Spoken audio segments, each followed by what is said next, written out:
கிறிஸ்தேசுக்குள் மிகவும் பிரியமானவர்களே, நவம்பர் மாதம் 7ஆம் தேதி இந்த நாளிலும் ஆண்டுடைய பரிசுத்த சமூகத்தில் நாம் ஒருமித்து கூட கடவுள் நமக்கு தந்த ஜீவன் பலன் சுகத்திற்காக கடவுளுக்கு நன்றிகளையும் துதிகளை ஏறெடுப்போம். இந்த காலை வேளையிலே நேரடியாகவும் முகநூல் மற்றும் இணையதள வழியாக இந்த தொழுகையிலே தங்களை இணைந்து கொண்டிருக்கிற உங்கள் யாவரையும் இயேசு கிறிஸ்துவின் இனிய நாமத்தில் அன்போடு வாழ்த்தி வரவேற்றுக் கொள்கிறோம். நம்முடைய ஆரம்பம் பிதா, குமாரன், பரிசுத்த ஆவி ஆகிய திரிய கடவுளுடைய நாமத்துள்ளது. ஆமீன். கர்த்தரை நோக்கி ஜெபிப்போம். சர்வ வல்லவரும் மிகுந்த இரக்கமும் அன்பும் கிருபை நிறைந்த நல்ல கடவுளே, உம்முடைய பரிசுத்த சமூகத்திற்குன்பாக முழந்தாள் பணிந்து ஆண்டவரே உம்முடைய திருமுகத்தை நோக்கி பார்க்கிறோம். இரக்கமுள்ள எங்கள் நல்ல கடவுளே, நீர் எவ்வளவு உயர்ந்தவரும் மேன்மையும் நிறைந்தவராக இருந்தும் எளிய எங்கள் மேல் இரக்கம் கொள்ளுகிறவராக இருக்கிறேன். உம்முடைய உண்மையான அன்பையும் இரக்கத்தையும் நாங்கள் பெற்றுக்கொள்ள தகுதியுடையவர்களாய் உம்முடைய திரு சமூகத்தில் எங்களை தாழ்த்தி ஒப்புக் கொடுக்க தூயாவியானவர் கொண்டு எங்களை வழிநடத்தும். இந்த அதிகாலை தொழுகையில் இணைந்திருக்கிற உம்முடைய பிள்ளைகள் யாவரையும் கர்த்தர் நோக்கி பாரும். உம்முடைய சமூகத்திலிருந்து ஜெபத்தோடு ஆரம்பிக்கிற இந்த நாள் அனைவருக்கும் ஆசீர்வாதமாக அமைய ஆண்டவர் கிருபை செய்யும். உம்முடைய வழிநடத்துதல் எங்களுக்கு தாரும். இயேசுவின் நாமத்தில் கேட்கிறோம் எங்கள் ஜெபங்கள் நல்ல பிதாவே, ஆமேன். நாம் கடவுளை மையப்படுத்தபடி 113வது பாடலை நாம் பாடுவோம்.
நூற்றி 143வது சங்கீதத்தை நாம் முறையாக படிப்போம்.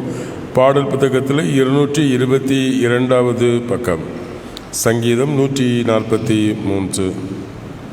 கர்த்தாவே, என் ஜெபத்தை கேளும், என் விண்ணப்பங்களுக்கு செவிசாய் தருளும்.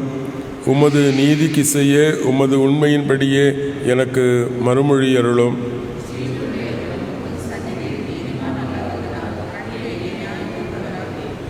சத்ரு என்னை துன்பப்படுத்தி என் உயிரை தரையோடு நசுக்கி வெகு காலத்திற்கு முன் மரித்தவர்களைப் போல என்னை இருளில் இருக்க பண்ணுகிறான்.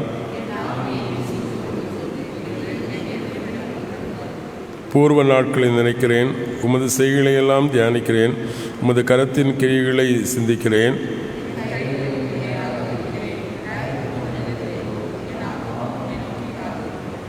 கர்த்தாவே, எனக்கு மறுமொழி அருள விரைந்து வாரும்.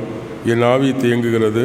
உமது முகத்தை எனக்கு மறையாதையும். மறைத்தால் நான் குழியில் இறங்குறவர்களுக்கு ஒப்பாவேன்.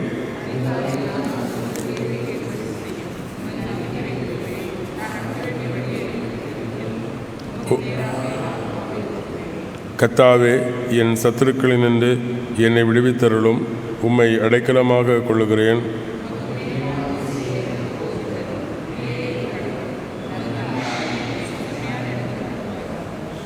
கர்த்தாவே, உமது நாமத்து நிமித்தம் என்னை உயிர்ப்பியும். உமது நீதியின்படியே என்னை இடுக்கத்திற்கு நீங்களாக்கிவிடும். உமது கிருபையின்படியே என் சத்துருக்களை அழித்து என்னை ஒடுக்கிற யாவரையும் சங்கார பண்ணும்.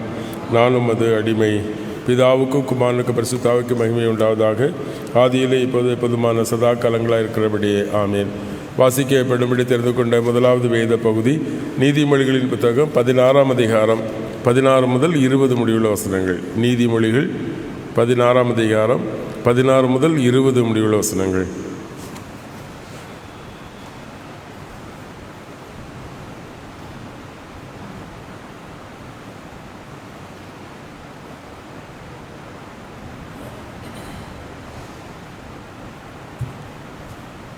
நீதிமொழிகள் 16வது அதிகாரம் வசனங்கள் 16 முதல் 21 முடிய.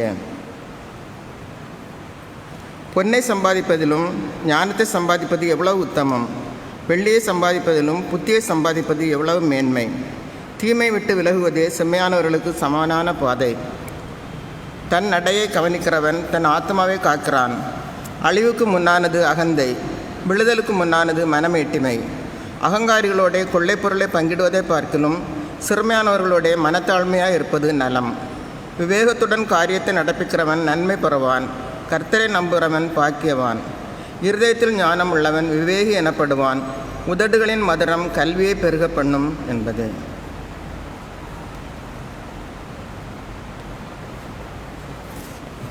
வாசிக்கப்படும்படி தெரிந்து கொண்ட நற்செய்தி வேத பகுதி தூய லூக்கா எழுதிய நற்செய்தி நூல் 18ஆம் அதிகாரம் வசனங்கள் 9 துவங்கி 14 முடிவுள்ள வேத பகுதிகளை நாம் வாசிக்க கேட்கலாம்.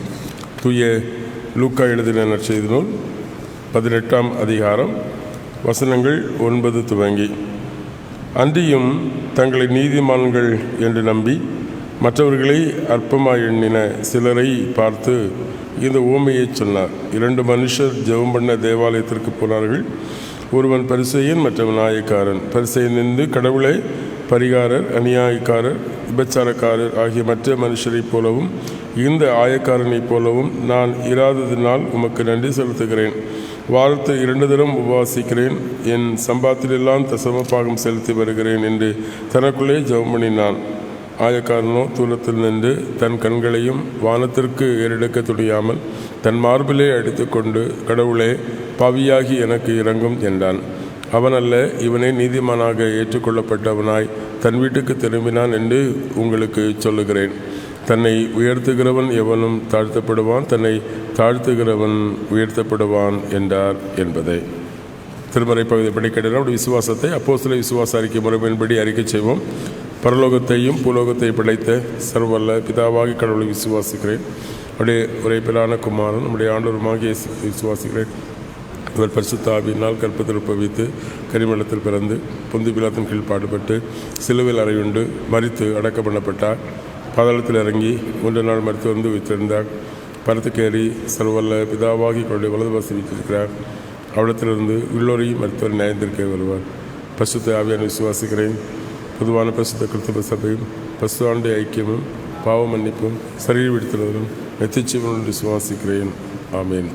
பிதாவாகிய கடவுளிடமிருந்தும் குமாரனாகிய கிறிஸ்து இயேசுவிடமிருந்தும் உங்கள் யாவருக்கும் கிருபையும் சமாதானம் உண்டாவதாக. ஆமேன்.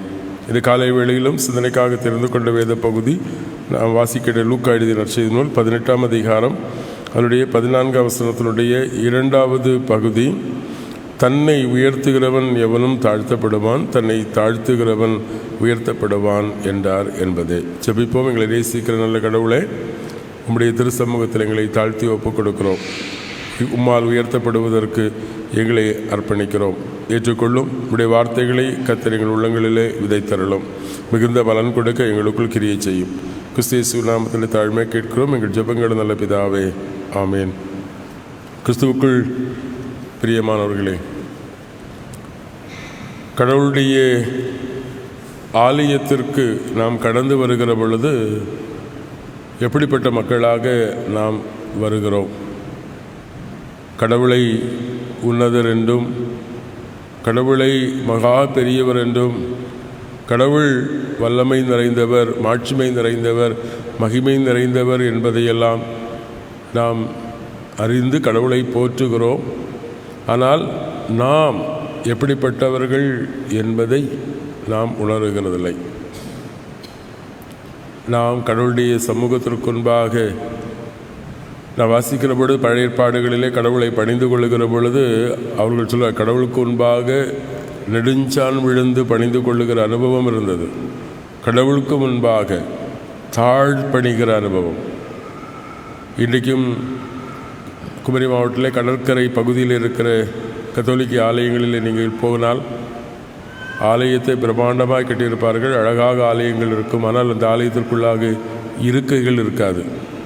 ஆலயத்தில் வருகிற யாராலும் சரி தரையில் உட்கார்ந்து ஆண்டவரை ஆராதிப்பார்கள். அவர்களுக்கு இருக்கை வாங்க முடியாது என்பதல்ல, கடவுளுடைய சமூகத்திலே தாழ்த்த வேண்டும். ஆனால் நாம் எப்படிப்பட்டவர்களாக கடவுளுடைய சமூகத்திலே வருகிற ஐஸ்வர்யானை போல நாம் பெருமை மிக்கவர்களாக நாம் கடந்து வருகிறவர்களாக இருக்கிறோம். வேதம் இன்றைக்கி நமக்கு தருகிற முதலாவது படிப்பினை, நம்முடைய வாழ்க்கையிலே பெருமை அழிவுக்கு காரணமானது மற்றும் அது ஒரு கொடிய வியாதி. பெருமை கிறிஸ்துவுக்குள் பிரியமான என்னுடைய வாழ்க்கையில் யாராவது ஒரு ஆள் நீங்கள் போட்டுக்க ட்ரெஸ்ஸு நல்லா இருக்கிறது என்று சொன்னால் நாம் எங்கோ போய் விடுகிறோம். நீ நன்றாக பாடுகிறாய், உன்னுடைய பிரசங்கம் நல்லா இருக்கிறது, இதெல்லாம் நாம் சொல்லுகிற பொழுது நாம் எங்கோ போய் விடுகிறோம். என்னை விட சிறந்தவர் யாரும் இல்லை என்ற எண்ணம் நமக்கு, நான் பெரியவன், நான் சிறந்தவன், நான் மேன்மையானவன், அந்த எண்ணத்தோடு ஆண்டவருடைய சமூகத்தில் நாம் கடந்து வருகிற இந்த ஐஸ்வர்யவானை போல இருக்கிறோம். ஒருவேளை ஐஸ்வர்யம் என்று சொல்கிறது நம்முடைய எண்ணங்களிலே இருக்கிற அந்த பெருமை. வேதம் சொல்லுகிறது, நவாசிம் நீதிமொழிகளில் புத்தகத்தில் சொல்லுகிற பொழுது அவர் சொல்லுகிற பெருமை, அகந்தை, இதெல்லாம் நம்முடைய வாழ்விலே ஆசீர்வாதத்திற்கு அடையாளம் அல்ல, அது நம்மை அழிவுக்கு காரணமாக இருக்கு. ஆகவே பெருமை, அகந்தை, தற்பெருமை, இப்படிப்பட்டதெல்லாம் நம்முடைய வாழ்க்கையில் ஏற்படுகிற ஒரு நோய்.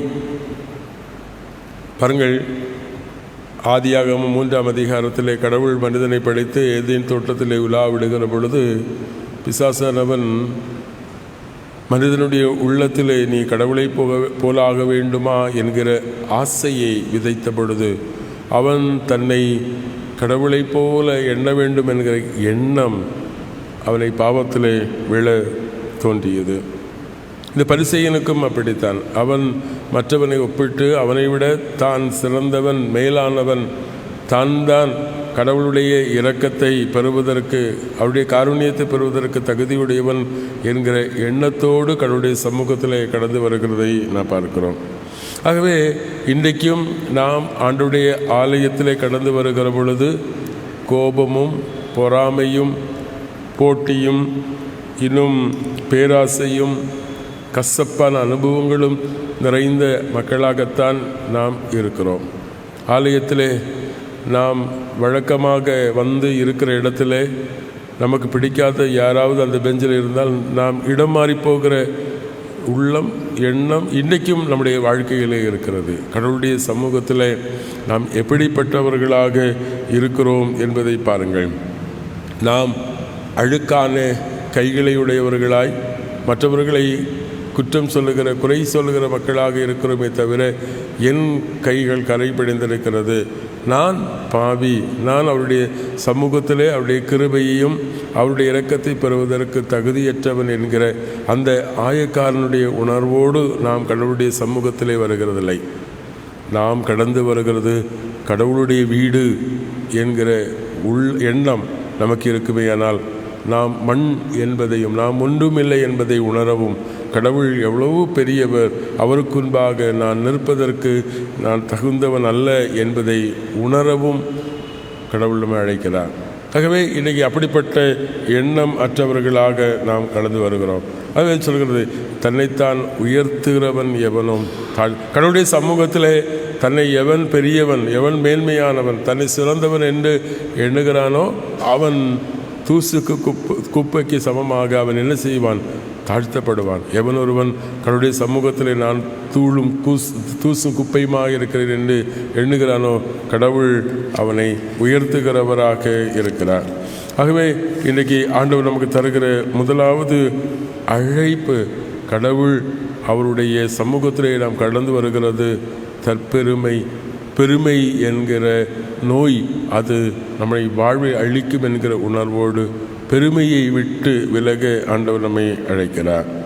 இரண்டாவதாக ஆண்டவர் நமக்கு தருகிற அழைப்பு, யார் நம்முடைய வாழ்க்கையில் இருக்கிற இந்த பெருமையை என்கிற இந்த நோயை குணப்படுத்த முடியும், யார் இதற்கு சரியான மருந்து தர முடியும் என்பதை சிந்தித்து பார்க்க ஆண்டவர் நம்மை அழைக்கிறார். பாருங்கள், இன்றைக்கி நம்முடைய வாழ்க்கையிலே யார் நம்மை சிறந்தவர் என்று சொல்லுகிறாரோ உண்மையாகவே அது நிச்சயம் கடவுளுடைய வார்த்தையாக இருக்காது. எவர் உன்னை ஆசீர்வதிக்கிறேன் என்று சொல்லுகிறாரோ அதுவும் உண்மையாக பிசாசு தான் நம்மை தந்திரமாக நம்மை அகற்றுவதற்காக, நம்மை கடவுளுடைய சமூகத்திலிருந்து அகற்றுவதற்காக நம்மை பெருமைப்படுத்துகிறவனாக இருக்கிறார், நம்மை புகழுகிறவனாக இருக்கிறார், நம்முடைய வாழ்க்கையிலே நம்மை கடவுளுடைய சமூகத்தை விட்டு விலக்குவதற்கு அது காரணமாக இருக்கிறதை நான் பார்க்கிறோம். நான் இவ்வளவு காணிக்கை கொடுக்கிறேன், நான் இவ்வளவு ஜெபிக்கிறேன், நான் இவ்வளவு உபவாசம் இருக்கிறேன், நான் இவ்வளவு செல்வாக்கு மிகுந்தவனாக ஆண்டவருடைய சமூகத்தில் இருக்கிறேன், என்னை இவ்வளவு பேர் என்னை மதிக்கிறார்கள் என்கிற உள் உணர்வை பிசாசு நமக்கு தருகிறது. பரிசேயனுக்கு இருந்த அதே உள் உணர்வு. ஆகவே யார் இதை மாற்ற முடியும்? கிறிஸ்தேசுக்குள் பிரியமானவர்களே, கடவுளுடைய சமூகத்திலே நாம் வருகிற பொழுது பாருங்கள், இன்றைக்கி பலகையில் எல்லாரும் வெறுமையாக இருந்த பொழுது எல்லாரும் ஆச்சரியமாய் பார்க்கிறார்கள், நம்பர் இல்லை. பாருங்கள், ஆண்டுடைய ஆலயத்தில் வரும் பொழுது இப்படி தான், நாம் வெறுமையாக வர வேண்டும், நாம் ஒன்றும் இல்லாமல் வந்தால் தான் நான் திரும்பி நிறைய கொண்டு போக முடியும். இன்றைக்கி நாம் வருகிற பொழுதே நிறைவோடு வருகிறோம், எல்லாம் நிறைத்து வைத்து வருகிறோம். அப்போது ஆண்டவர் தருகிறதை நாம் பெற்றுக்கொள்ள முடியாமல் போகிறோம். ஆகவே இன்றைக்கி ஆண்டவருடைய சமூகத்தில், அவருடைய ஆலயத்தில் அவரை தொழுது கொள்ள வருகிற ஒவ்வொருவரும் நாம் வெறுமையாக வர வேண்டும், காலி குடங்களோடு வர வேண்டும், காலியான உள்ளங்களோடு நாம் ஆண்டவருடைய சமூகத்தில் வர வேண்டும். வெறுமையாக வருகிற பொழுதுதான் ஆண்டவர் தருகிற வார்த்தையினாலே நாம் நிரப்பப்பட முடியும். கிறிஸ்தேசுக்குள் பிரியமானவர்களே, இரண்டாவது ஆண்டவர் நம்மிடத்தில் தருகிற அழைப்பு, யார் என்னுடைய வாழ்க்கையில் இருக்கிற இந்த அகந்தை பெருமையை அகற்ற முடியும் என்று சொன்னால் கடவுள் ஒருவரை தவிர, அவருடைய சமூகத்திலே நாம் நம்மை தாழ்த்துவதிலே தவிர நம்முடைய வாழ்க்கையில் இருக்கிற இந்த பெருமை என்கிற கொடிய நோயை குணப்படுத்த முடியாது. இந்த விஷயத்தை நம்முடைய வாழ்க்கையிலிருந்து அப்புறப்படுத்த முடியாது. ஆம் கிறிஸ்தேசுக்குள் பெருமாள், இரண்டாவது ஆண்டுடைய சமூகத்தில் அவருடைய வார்த்தைகள், கடவுள் வானத்தையும் பூமியை படைத்து தம்முடைய வல்லமை வெளிப்படுத்திய அந்த கடவுளுடைய சமூகத்தில் நாம் நிற்கிறோம். கடவுள் எருசலேம் ஆலயத்தை சாலமோன் பிரதிஷ்டை செய்கிற பொழுது சொல்லுகிறார், ஆண்டவர் இந்த ஆலயத்திலே அடங்கி கொள்ளுகிறவர் அல்ல, உலகம் முழுவதிலும் நிரம்பி இருக்கிறவர் கடவுள். அந்த கடவுளுடைய அடையாளமாய் அவருடைய சமூகத்தில் நாம் கடந்து வருகிற பொழுது நம்முடைய வாழ்க்கையிலே எப்படிப்பட்ட உள்ளம் உடையவர்களாக இருக்க வேண்டும்? கடவுள் ஒருவரே நம்மை குணப்படுத்துகிறவராக இருக்கிறார். அந்த குணப்படுத்துகிற மருந்து கடவுளுடைய வார்த்தையாக இருக்கிறது, கடவுளுடைய வசனம். காரணம், கடவுளுடைய வசனம் என்பது யோவான் நற்செய்தியாளர் சொல்லுகிறார், வார்த்தை என்பது கடவுள், கடவுள் வார்த்தையாக, கடவுள் கிறிஸ்துவாக இருக்கிறார். ஆதியிலே இருந்த வார்த்தை கிறிஸ்துவாக இன்றைக்கு இருக்கிறது. ஆகவே கலாத்தியர்கள் நிருபத்திலே பவுல் சொல்லுகிற பொழுது, 4ஆம் காலம் நிறைவேறின பொழுது கடவுள் நம்மை மீட்கும்படி அவர் ஸ்திரீனிடத்திலே பிறந்தார். பாருங்கள், கடவுள் தருகிற வார்த்தை கிறிஸ்து வடிவிலே இன்றைக்கு நாம் ஒவ்வொருடைய வாழ்விலும் கடந்து வருகிறது. ஆகவே கிறிஸ்து ஒருவரே போற்றப்படக்கூடியவர், கிறிஸ்து ஒருவரே ஆராதனைக்கு தகுதிக்குடையவர், கிறிஸ்து ஒருவரே கடவுளுடைய சாயலும் பிரதிநிதியுமாக இருக்கிறார். சமீபத்திலே பத்திரிகைகளிலே போப்பா ஆண்டவர் சொன்ன செய்தியாக பிரசுரிக்கப்பட்டது தான், மரியாள் அல்ல, கிறிஸ்துவே நம்முடைய ஏக மத்தியஸ்தர் என்பதை கத்தோலிக்க திருச்சபையும் இன்று உணர்ந்திருக்கிறது. பாருங்கள், லுத்தர் சாஸ்திரியா சொன்ன அதே சத்தியத்தை இன்றைக்கு அதே திருச்சபை உணர்ந்து கொண்டிருக்கிறது. பல வேளைகளிலும் நம்முடைய வாழ்க்கையிலே வார்த்தை வசனங்கள் அதனுடைய உண்மைத்தன்மையை நாம் உணர்ந்து போக மறுக்கிறோம். காரணம், நான் என்கிற அகந்தை கடவுளுடைய வார்த்தையை நம்முடைய கண்களுக்கு மறைக்கிறது. இன்றைக்கு ஆண்டவர் இரண்டாவது நமக்கு தருகிற அழைப்பு தான் வார்த்தையாக கடவுள் கிறிஸ்துவாக இன்றைக்கு நம்மோடு நம்மிலே நம்மை குணப்படுத்துகிறவராக, நம்மை ஆற்றல் படுத்துகிறவராக, நம்மை வலிமைப்படுத்துகிறவராக இருக்கிறார். ஆகவே அந்த கடவுளுடைய சமூகத்தில், அவருடைய சமூகத்தில் நாம் கடந்து வருகிற பொழுது கிறிஸ்து ஒருவரே நம்முடைய அகந்தையை, நம்முடைய பெருமையை நாம் மாற்ற முடியும். பவுல் அப்போஸ்தலன் சொல்லுகிறார், கிறிஸ்துவுக்கு முன்பாக எனக்கு இருக்கிற எல்லாவற்றையும் நான் தூசு குப்பை என்று எண்ணினேன். அந்த அனுபவத்தை தான் கடவுளுக்கு முன்பாக, இயேசு கிறிஸ்துவுக்கு முன்பாக, அவர் எனக்கு தந்திருக்கிற இந்த பாக்கியமான வாழ்வுக்கு முன்பாக ஒன்றுமே இல்லை. ஆகவேதான் இயேசு சொல்வார், என்னை பின்பற்ற விரும்புகிறேன், தன்னைத்தான் வெறுத்து தன் சிலுவை எடுத்துக்கொண்டு அனுதினமும் என்னை பின்பற்ற வேண்டும் என்று லூக்கா செய்தியாளர் சொல்லுகிறார். தன்னை வெறுமையாக்குகிற, ஒன்றுமில்லாமையிலே இருந்து கிறிஸ்துவை பின்பற்றுகிற அனுபவம் தான் நம்முடைய வாழ்க்கைகளை நம்மை குணப்படுத்த சித்தமுள்ளதாக இருக்கிறது. ஆகவே இன்றைக்கும் நாம் அவருடைய சமூகத்திலே கிறிஸ்துவை நம்பி நம்மை தாழ்த்துகிற பொழுது ஆவியானவர் நம்முடைய காயங்களை கட்டுகிறவராக இருக்கிறார், நம்மை குணப்படுத்துகிறவராக இருக்கிறார். பெருமை, அகந்தை எல்லாவற்றையும் நம்மை விட்டு அகற்றுவதற்கு கடவுள் ஆவியானவர் வழியாக நம்மோடு பேசுகிறார். அவர் நம்முடைய உள்ளங்களிலே ஊற்றப்படுகிற பொழுது, ஆவியானவருடைய நிறைவை நம்முடைய வாழ்க்கையில் நாம் பெறுகிற பொழுது கடவுள் யார் என்பதையும் நாம் எத்தகைய பலகீனமுடையவர்கள் என்பதையும் உணர்ந்து கொள்ள முடிகிறது. ஆகவே இன்றைக்கு ஆண்டுடைய பரிசுத்த சமூகத்தில் நம்மை தாழ்த்தி கிறிஸ்துவை நோக்கி ஜெபிக்கிற பொழுது நாம் பலகீனமானவர்கள். ஆகவே ஆவியானவரே உம்முடைய பரிசுத்த சமூகத்தில் என்னை பலப்படுத்தும் என்று சொல்லி கெஞ்சுகிற பொழுது தூய ஆவியானவர் அந்த ஆற்றலை நமக்கு தருகிறார். பாருங்கள், அந்த ஆயக்காரன் ஆண்டவருடைய ஆலயத்திற்கு முன்பாக கடந்து வர அவன் எண்ணாமல் தூரத்திலே நின்று கொண்டு அவன் கண்களை ஏறெடுத்து பார்க்க துணியாமல் தன் மார்பிலை அடித்து கொண்டு அவன் பாவியாக்கிய எனக்கு இறங்கும். அருமையானவர்களே, அருமையான ஒரு ஜெபம், எவ்வளவு சிறந்த ஒரு ஜெபம், எவ்வளவு உண்மையான யதார்த்தமான வாழ்வின் படிப்பினையை அந்த மனிதன் வெளிப்படுத்துகிறான். ஆண்டு சொல்ல, அவன் அல்ல இவனே. அருமையானவர்களே, நம்முடைய வாழ்க்கையிலும் அப்படிப்பட்ட எண்ணத்தோடு நான் பாவி, நான் கடவுளுடைய கிருபையை, இரக்கத்தை தேடி வந்திருக்கிறேன், அவருடைய உதவியின்றி, ஒத்தாசையின்றி, ஆவியானுடைய வழிநடத்தலின்றி என்னுடைய வாழ்க்கையிலே நான் ஒன்றும் இல்லை என்கிற உணர்வோடு நம்மை அர்ப்பணிக்கிற பொழுது கடவுள் நிச்சயமாய் நம்மை மேன்மைப்படுத்துவார். மாறாக நான் கடவுளுக்கு முன்பாக மேன்மையானவன் என்று எண்ணுகிற தருணத்திலே கடவுள் நம்மை புறந்தள்ளி விடுவார் என்கிற உணர்வோடு நம்மை தாழ்த்த தூய ஆவியானவர் இந்த வசனங்கள் வழியாக நம் ஒவ்வொருக்குள்ள கிரியை செய்வாராக. ஆமீன். எல்லா புத்திக்கும் மேலான தெய்வீக சமாதானம் நமது நினைவுகளையும் சிந்தனைகளையும் கிறிஸ்து இயேசுவுக்குள் காத்து வழி நடத்துவாராக. ஆமீன். மீண்டும் நாம் கடவுளை மகிமைப்படுத்தும்படியாக 594வது பாடலை பாடுவோம். பாடல் புத்தகத்திலே 594வது பாடல்.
ஜெபிப்போம்.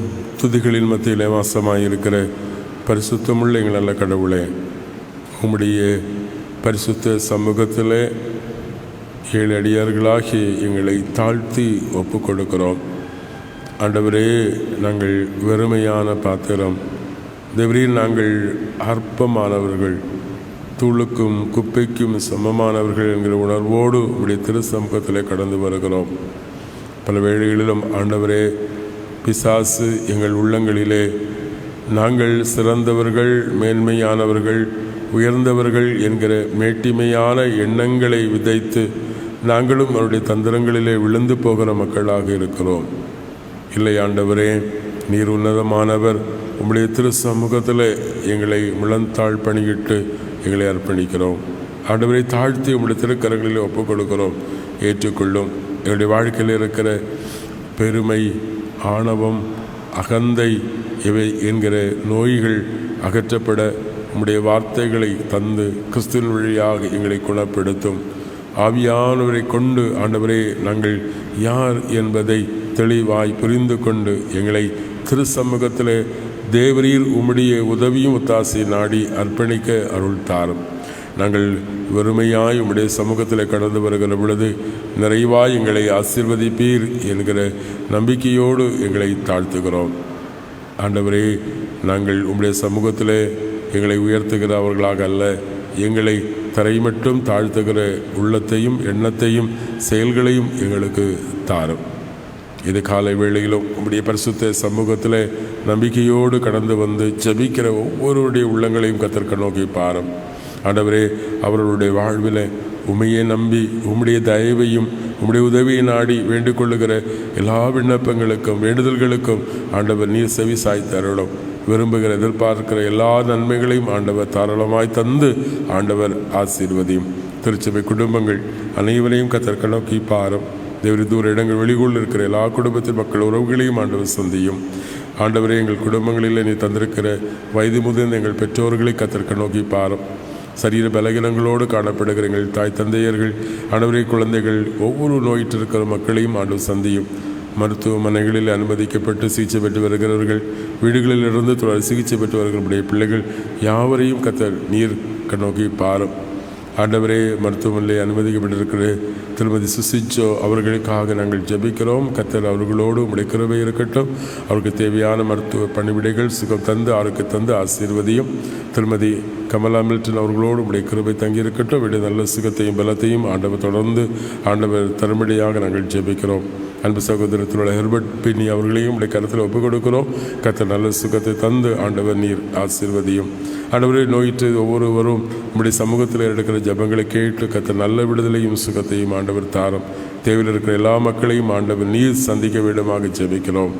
ஆண்டவரே, இந்த நாள் எங்களுக்கு இனிய பொழுதாய் அமைய அருள் தாரும். பிள்ளைகளுடைய கல்வி வாழ்வுகளை ஆசீர்வதியும். மேற்கொள்கிற பயணங்களில் நீர் கூட இரும். எங்கள் தொழில், உழைப்பு, வேலைவாய்ப்பு எல்லாவற்றையும் கர்த்தர் நீர் ஆசீர்வதித்து தாரும்.